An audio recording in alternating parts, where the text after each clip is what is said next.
wireless networks. Now we'll see two important topics such as the LTE architecture and HSDPA. We'll see one by one. These are the contents of this LTE architecture. First we'll see the introduction part, then the LTE basic parameters, the data rates, duplexing, modulation, LTE architecture overview, then UE, EPC, and finally the advantages and disadvantages. So first we'll see the introduction. The LTE stands for the long-term evolution. It is the fourth generation of the mobile network evolution, and the important goal of this LTE is to provide high data rate, low latency, and the packet optimization. These are the basic parameters of this LTE. The first one is the frequency range. It is from 1.4 MHz to 20 MHz. The second is the mobility. The mobility is 350 km per hour. Then the third is the coverage. Then fourth is the latency. The fifth is the data rate. Sixth is the duplexing. Seventh one is the accessing technique and modulation, coding, and the last one is the MIMO. First we'll see the data rate. There are two different types of the data rates. One is for the downlink and another one is the uplink. So the different frequencies used for the downlink and uplink are shown here. The next topic is the duplexing and the accessing techniques. In duplexing, two different methods are used. One is the FDD and the second one is the TDD. And two important accessing techniques are used. The first is OFDMA, which is used for DL, and the second one is the one type of FDMA, which is used for UL. And in this section, we'll see about the modulation, coding, and MIMO. So here two types of modulations are used. One is the downlink modulation and another one is the uplink modulation. For the downlink modulation, QPSK then QAM are used. For uplink modulation, QPSK is used. And the type of coding is used is the turbo code. And for MIMO, the upload frequency is used and also the downlink is also used. And the next is the user equipment. This user equipment mainly consists of three important modules. The first is the mobile termination, second is the terminal equipment, third is the SIM. The SIM is used as the user phone number, then home network identity, and the third one is the security keys. So this is the basic block diagram of EUTRON, that is EU. So in this EU, the center is the EU, and here these are the signals which are to be transmitted, and these are the transmitting towers. And this is the block diagram for the evolved packet core. And now we'll see what is meant by MME. MME means the Mobility Management Entity. It is similar to VLR in GSM, and the signaling used is called as NAS. It gives the security, authentication, authorization, and the type of selection used is called as serving GW selection. And the next feature is HSS. So what is HSS means? Home Subscriber Server. It is similar to HLR in GSM. It is a central database that consists of information about the network operator's subscribers. The next is SGW. SGW means serving gateway, and it is a packet routing and forwarding. It is one type of interface. And the other one is PGW. It communicates with the outside world using SGI interface and is used as deep packet inspection, lawful interception, and address allocation. And you'll see some of the advantages of LTE. The first one is the high throughput. The second is the low latency. The third one is it uses same platform for both FDD and TDD, and it requires seamless connections. And the other most important advantage is it decreases the network traffic sending and receiving data at a more rapid rate. And the last advantage is it allows more users to utilize the same frequency, thereby increasing the overall number of users. And the next you will see the disadvantages of LTE. The networks need additional antennas for data transmission, and end users are needed and that correct the cell phones to make use of the network. And we will see the next topic. The next topic is HSDPA. So what is the use of HSDPA? Why we are going for HSDPA in this wireless networks? So these are the important features which is shown here. The first feature is it increasing the bit rates in downlink, and second is it reduces the delay time, and the third one is the efficient users scheduling. Then another feature is it increases the bit rates in the uplink and thus reducing the round trip timing. It is denoted by RTT. So what is the need of why we are going for HSDPA? Now we'll see before for this one we'll see the comparison between 3G and 3.5G. So here the data rate, the three important factors used here are the data rates.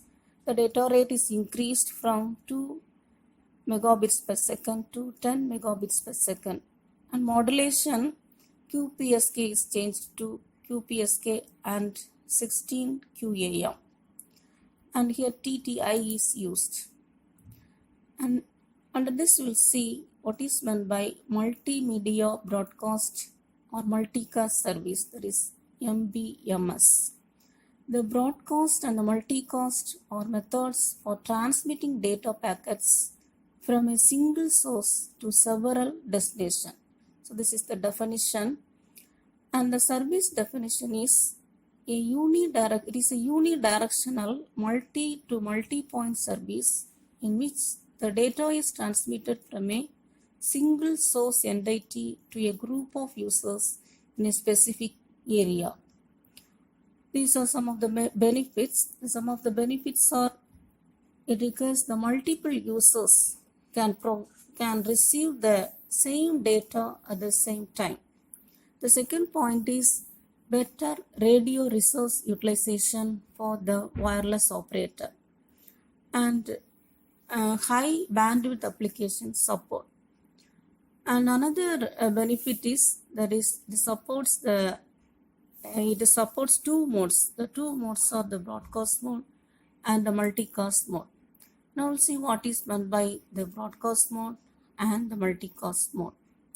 So the first point is the broadcast mode is an unidirectional point-to-point multi-point transmission of multimedia data. So example for this one is text, audio, picture and video. In the case of the multicast mode allows the unidirectional point-to-point multi-point transmission of the multimedia data.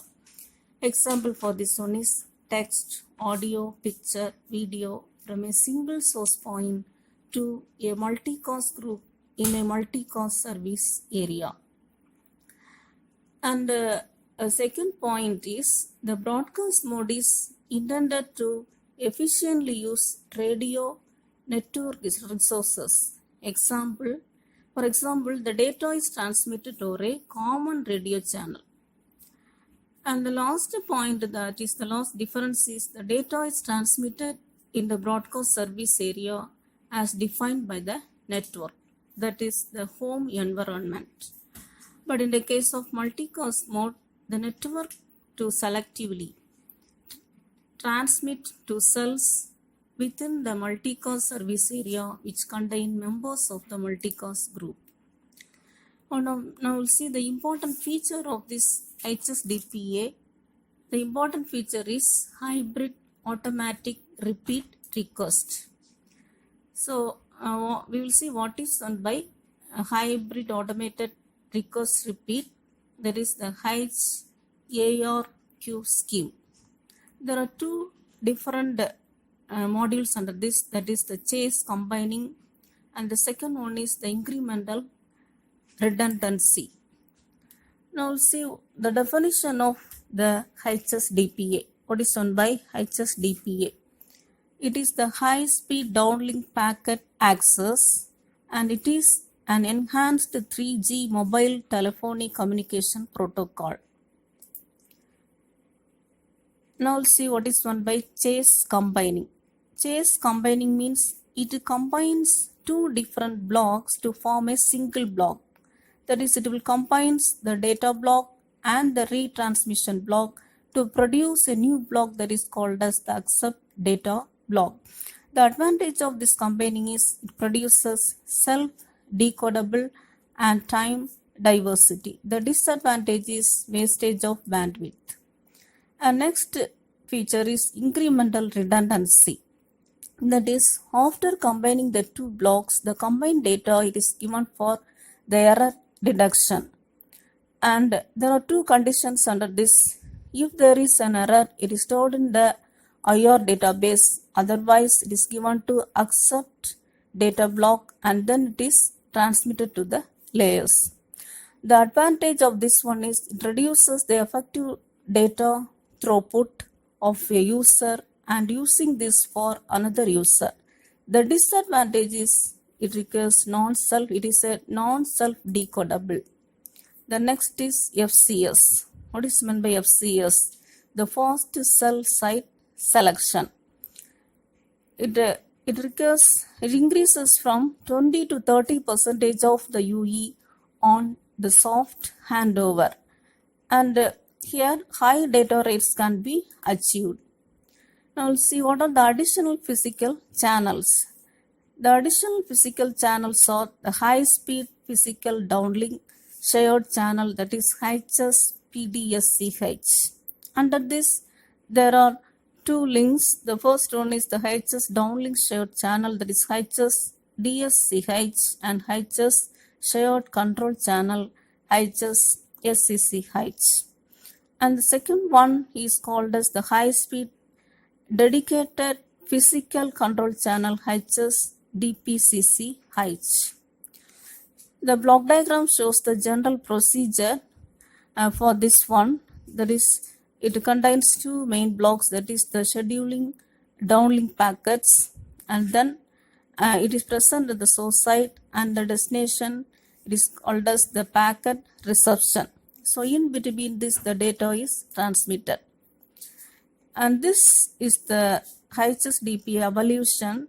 So it contains this is the evolution. The first is the 2G, and next is 2.5G, then third is the 3G phase 1, the last one is the evolved 3G. Now we'll see the next topic, that is the HSDPA terminals. The new terminals are required to take the advantages of HSDPA.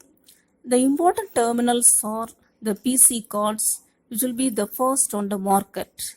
In the first phase, terminals will offer the downlink 3.6 megabits per second, and it can upload 384 kilobits per second. And the next feature is handheld terminals. It will follow. And the last one is in the second phase, peak data rates are increased to, for the downlink it is increased to 14 megabits per second, and it can upload up to 384 kilobits per second. Concluding this, these are the three important features. The most changing from 3G to 3.5G is the modulation, more efficient implementation of interactive and background quality of service QoS classes.